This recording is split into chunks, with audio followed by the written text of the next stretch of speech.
Hello, this is your official week one video. This is me introducing myself to you as a professor, and it's also me introducing you to the course. So I submitted a syllabus video, and that's necessary. But I wanted to have a discussion with you, a heart to heart, about who I am and why I'm teaching this course, and what you can expect to get out of this course.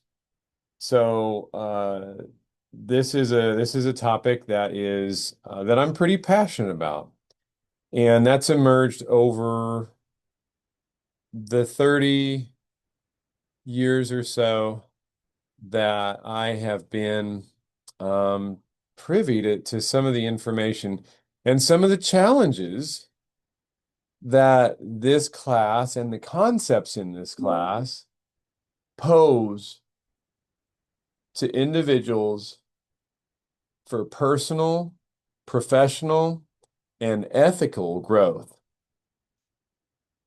There are profound questions that don't have easy answers that are often opened up and exposed through engagement with other cultures, through engagement with people that are not members of our in-group.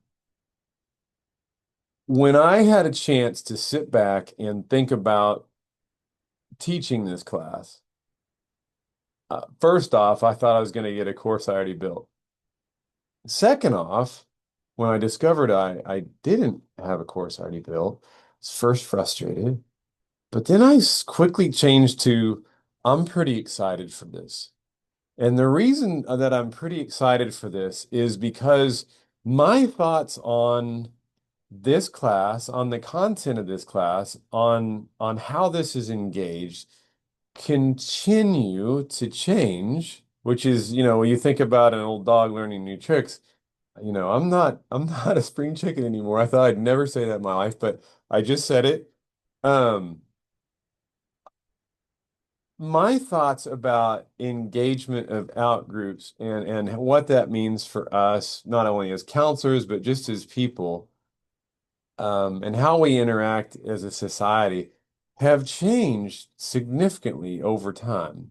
And I would say they've changed significantly over time the past 30 years. In fact, what I found was when I started thinking about the changes to this class that you're going to encounter, I started thinking, you know what? The class that I built 5 or 6 years ago is now different. Is some of those things no longer they apply, but they're in a different order. So I'm really excited about this. I'm even today on my way to work was so like pumped up about this. I was like, I like want to write a textbook. I'm like I even pulled up some ideas. Is this stuff already out there? Because I have a different lens. I have a different lens through experience. And that is what I hope that you will gain throughout the course of these 16 weeks. I hope that you will have transformative experiences in this class.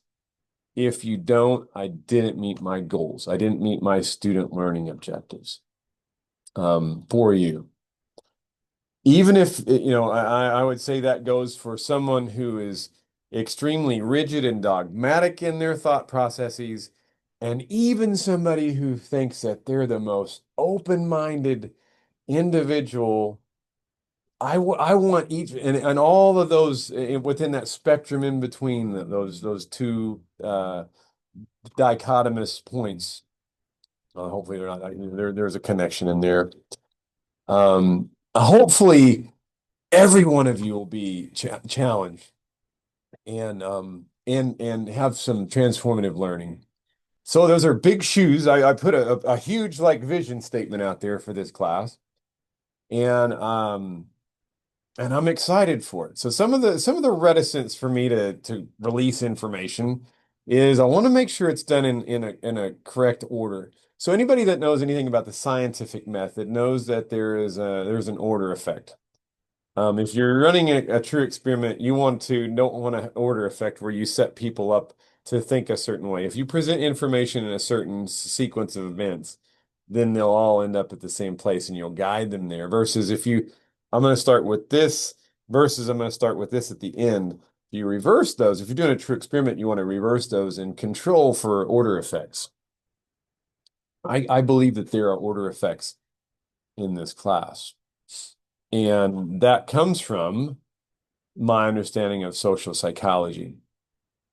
What we are going to encounter in this class and what multicultural counseling is, in a nutshell, it is a form of applied social psychology. So if you've had a class in social psychology, these first 3 or 4 weeks, you're going to encounter some information that's probably a little familiar. Hopefully it'll start, if you've had social psychology and you paid attention, you got a decent grade, hopefully you'll start firing some of those synapses that you formed when you took your social psychology class. Because when we talk about multicultural counseling, in essence, we're talking about, in a very, very microcosmic sort of way, a relationship between a counselor and an individual. And regardless of how closely those two individuals may match as far as the culture they come from, they're both white males from the same town.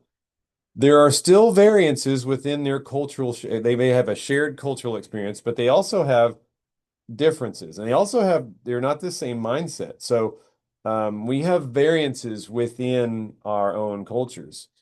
And those are important to observe because that should break down stereotypes. There, what my fear is, then the way that this course was presented to me in 2004, um, we really almost played into stereotypes because even the Sue and Sue book that you have had a different form 20 years ago. And the form 20 years ago was just to talk about, so the last part of our textbook talks about specific groups of individuals. And oftentimes they've been marginalized groups, they've been oppressed groups, they're groups of minority individuals who being a white dominant predominant culture and even training programs trend toward a white European ethnocentric understanding of people. And so what it was in the past, like 20 years ago when I took this class, I didn't really have a transformative experience from this class. I was like, because we just looked in a nutshell of like, oh, people in this culture tend to do this, people in this culture tend to do this, people in this culture tend to do this. And it was like it almost reinforced stereotypes because there are variances within individuals within each one of those cultures, even though they may belong to or even identify themselves as belonging to a specific group. Don't attribute all I think that's the biggest problem that we come through in society, bigger society, is that people who don't take psychology classes just assume that everybody in an out group, like a group that's different than ours, is a certain way, right? Um, and that's really the way this class was. And when I took a class in seminary as well, and it was a lot of like I remember being offended as a white male student at that time because and I didn't understand completely. I will give myself some cognitive. I wasn't quite there. Level of voice. So level of voice for white males in this society is we have you hear the white male perspective, and whether well, whatever your thoughts around, the words, and then, I hope, you probably have some emotional reaction, some visceral reaction, me saying that, just in that nutshell. The white male voice has a louder, more powerful voice than other groups. And so I remember reading that as an individual in that class. And my own take on it was one of visceral defensiveness because my own personality in that class, in that setting, up to that point in my life, I was in my mid 20s and I was unsure of myself. If you knew me as an undergraduate student up until that point, I was one of the people that would sit in the back of the class. I would just absorb information like a sponge. But unless I knew an answer for sure, I sure wasn't going to participate in conversation. It was like, very, very, and so when I read that, I was like, I'm shy. Like I didn't want to go to parties. I didn't want to be around social groups. I like more intimate settings, like one-to-one, like relationships. Like that's not me. Why are you lumping me in with this big group? My voice isn't heard. And so it was hard. And so I'm assuming that if some of you started reading the textbook, I anticipate the textbook has something that will offend every one of us, regardless of what group you're from. And you're like, well, that's kind of because then your defensiveness is up in your cerebral cortex isn't working because that is what happened, fight versus flight, right? We shut down our cerebral cortex and we don't have, we don't have even rational thoughts about other groups. That is a symptom that is addressed in social psychology, in our social psychological concepts. And so me giving that example is why I'm going to go into social psychology first. I'm not going to go. So if you start reading the textbook, just know trigger warning, you're supposed to be triggered. And your reaction to that trigger is important. I will say I read something in the first chapter about another white male perspective, right? And somebody picked up the book because they were trying to pass the NCE, and they were offended by what was in there, and they even said like, and there's like even a passage like that said like I'm not going to talk about this, and that's dangerous. And I would say as a student, I didn't talk about it either. I didn't talk about my prejudices. I didn't talk about what was real. Like I didn't share anybody. Like I felt like, especially in that seminary class, I didn't share with anybody. Like you know what? I might have shared that. I can't remember in a smaller group discussion, but it wasn't like in front of the whole class. Then I'm out. This guy really is insensitive, right?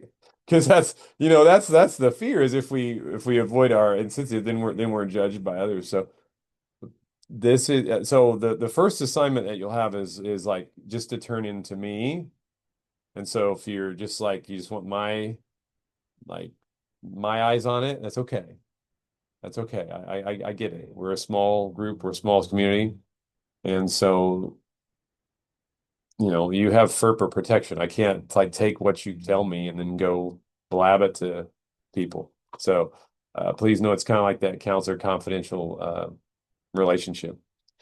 Anyway, back to so what you're going to get early on in this course is a dose of social psychology and pertinent psychological concepts. So you understand when we start talking about multicultural groups and we start talking about some of these concepts about power differentials and we start talking about working through stereotypes and in-group out-group differences. Those are all social psychological concepts and constructs. So intentionally, we're going to go over theory stuff first, but it's going to be the deep end of the pool. This isn't going to be like, I'm going to reintroduce you to some concepts, but we're also going to apply that to our own experiences as counselors that we're going to be working with people from other groups and many times from other groups of people that we don't necessarily philosophically say agree with. And so while we may not agree with what a person's um, culture may want them to do, uh, we are required as counselors to be open, accepting, inclusive of whoever walks through our door, because oftentimes the alienation that other people have felt is the reason they're walking through that door to see us.